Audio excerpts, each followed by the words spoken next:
Welcome back to the Explanation Pro.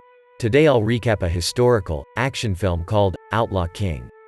Spoilers incoming. In the year 1304 in Scotland, at a camp outside Stirling Castle, John Comyn, Robert the Bruce, and another Scottish nobility surrenders to English King Edward I after a chaotic rebellion led by Sir William Wallace.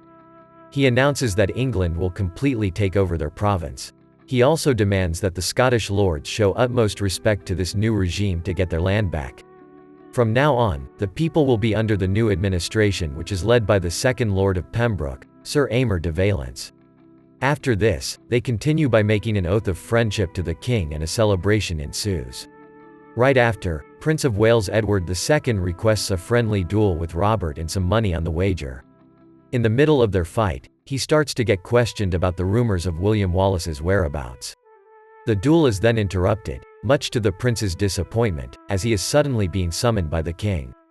James Douglas, son of Sir William Douglas, then appears before the royal court and starts to demand the land that is promised to him. Unfortunately, due to his father's treason, the royal denies his request and banishes him soon after. Robert and his men are then brought outside the courtyard to witness a big catapult, known as the Warwolf, launching towards the castle.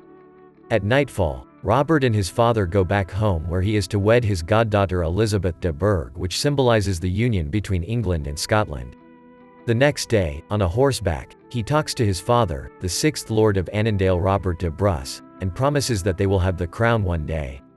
Later, the Scottish lords convene with him as they are filled with regret over the decision, but he protests that they must leave it for now.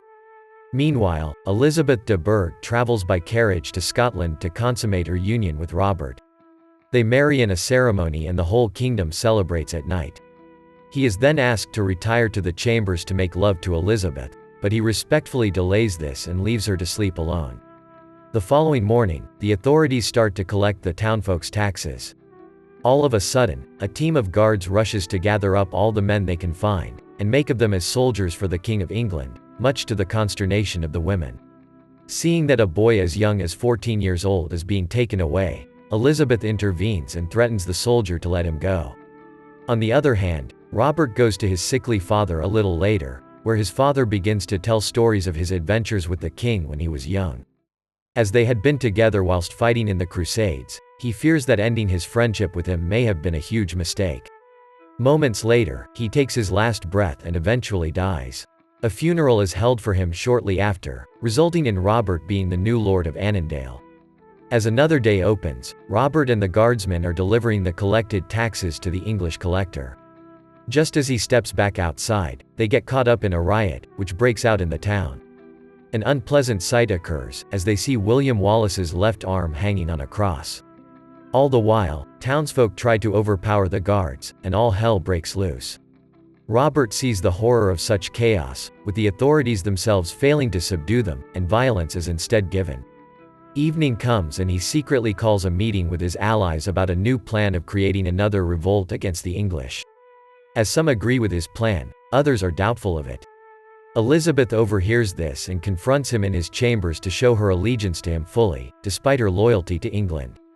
Knowing that his wife fully supports him, he can't help but share a kiss with her. He and his men then leave the next morning to find John Comyn and persuade him to join them. Unfortunately, Comyn is very dubious of the plan, insisting that his plan will never work, and he starts to threaten him that he is to inform King Edward of his plan. Out of panic, Bruce pulls out his knife and kills him at the altar.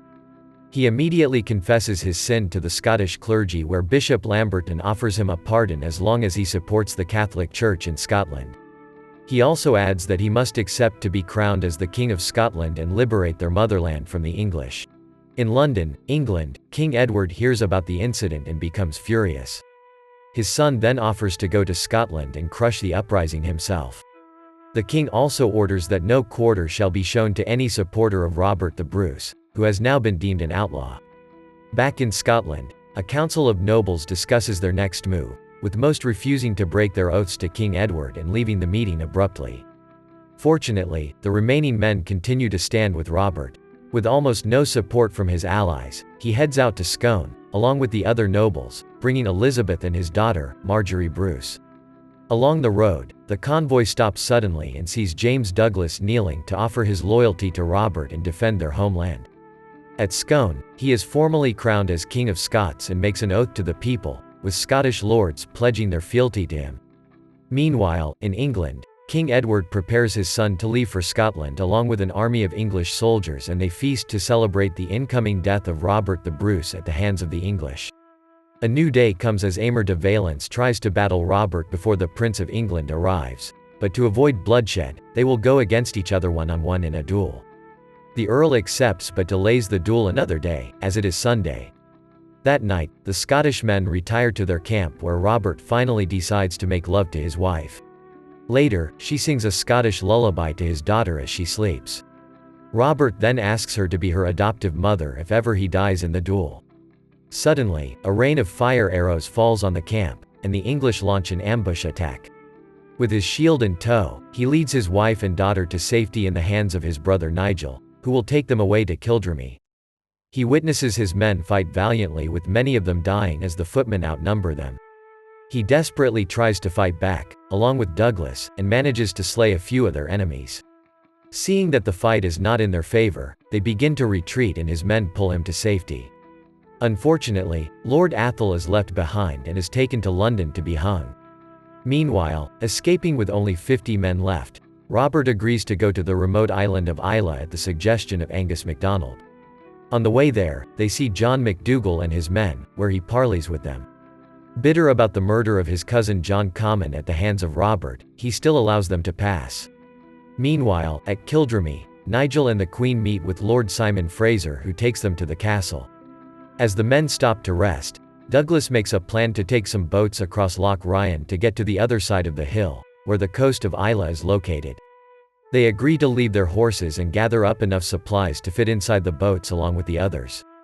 Angus and Robert's brother, Alexander, take enough men, including Robert, to the other side and go back to shore to fetch the rest that is left behind. Just as the boat reaches the middle of the lake, he spots the MacDougall clan from far away as they try to head towards his entourage. He takes another boat to reach the men and tries to hold them off. Angus and his boat arrive, but as the men get on, Alex is speared on the chest and is thrown overboard as he dies, with everyone else making it to shore. On the other hand, MacDougall gets his throat slit by Douglas.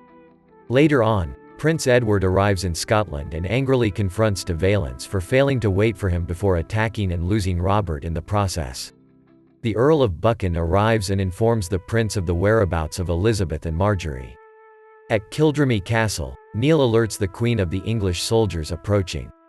Along with the maidens, they rush outside towards the trees to hide. As he prepares to storm the castle, the prince calls Lord Fraser's attention and demands that he release Robert's family. He orders the archers to let loose a flurry of fire arrows to burn the castle down, but Fraser willingly lets him inside to search for himself. Elizabeth and Marjorie are apprehended, but he offers them mercy, sending them and the rest of the women back to England. Unfortunately, as punishment for his refusal to give up his brother, he hangs Neil on the spot and splits his guts wide open, and proceeds to kill Lord Fraser as well. By the coastline, Robert's company of 40 men meets up with Lord Mackinnon of Skye, who wishes them luck in their mission but refuses to lend them any of his men, even as Angus pleads with him. The group presses on to Islay, with Robert still hoping Mackinnon will change his mind once they go into battle. The townsfolk then welcome them, including the wife of Angus, who has been longing for him to return after months of being away. Without any further ado, they start to train the next day and learn more effective ways to take down the English army. Meanwhile, in prison, a nun from the church is instructed to take Marjorie to their convent for religious training, leaving Elizabeth behind. Angus then informs Robert of their situation and the fall of Kildrummy Castle, including the hanging of his brother. Devastated by this news, he sails across Loch Ryan and makes it to English territory. They hide under the cart of a merchant to sneak inside the castle and avoid enemy soldiers. His men eventually storm the gates while he and Douglas manage to kill all the guards in the castle and rescue Seamus and his wife. They start to burn the English insignias and all that remains of the castle. The success of the operation inspires him to begin guerrilla warfare to rid the land of its English influence. Shortly thereafter, Douglas infiltrates his father's castle that he was entitled to by birth, and slaughters the English soldiers. He also lets the townsfolk freely feast in honor of the King of Scots. At the archery field, King Edward is upset as he talks about Douglas's castle being retaken by his son. The prince then promises to capture Robert Bruce himself, and so he goes to see Elizabeth, who reunites with her father. He offers to pardon her if she annuls her marriage to Robert by renouncing her title as queen. She sobs for a moment but realizes that Robert is alive and refuses to sign the agreement, which leads to her being locked up in a hanging cage. Meanwhile, Drew the Squire returns to Robert's company, as with other surviving Scots. Later, King Edward sets forth toward Scotland with an army of his men but dies upon arrival. The responsibility now lies with the Prince of Wales, who takes over the king's forces. As the English army approach, Douglas greets them and announces they will fight them all at Loudoun Hill the next day. Despite being outnumbered 6-1, Robert is determined to win by forcing the enemies to the flanks. Just then, Clan Mackinnon arrives with 40 men to aid him. The day of the battle arrives and before it commences, Robert delivers a speech to inspire his men. The English army then comes charging at them at full force, but their front lines are trapped by a spear wall hidden by a ditch. This slows down their attack and gives the Scots an advantage to take down the rest. De Valence and his men look for another way and decide to use the flanks to get through. Unfortunately, the horsemen get stuck in the mud, as anticipated.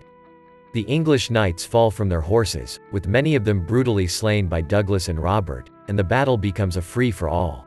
One after another Englishman falls at the hands of the ferocious Scots, who have completely disoriented the enemy soldiers. Realizing the battle is no longer in their favor, De Valence orders a retreat, but Prince Edward stays behind, now even more determined to kill his nemesis by fighting Robert as the Scots look on.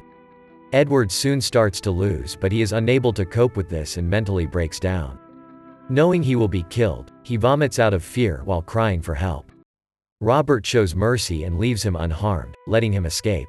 He then finds an injured Drew who is speared in the chest as he recovers his crown. The Battle of Loudoun Hill is a success, a historical turning point in the King of Scots' struggle to reclaim Scotland. After these events, James Douglas reclaims his family's land and becomes feared as the Black Douglas. Meanwhile, Angus and his family become lords of the Isles. Though the Prince of Wales succeeded the throne of his father, he would be killed years later by his noblemen. After their victory, Elizabeth finally reunites with Robert and they raise a family with Marjorie. 300 years later, Robert's descendant James VI continues to unify the crowns of England and Scotland around the 1500s. Thank you so much for watching. If you enjoyed this video, please hit the like button and also subscribe my channel for more videos like this. See you in the next video.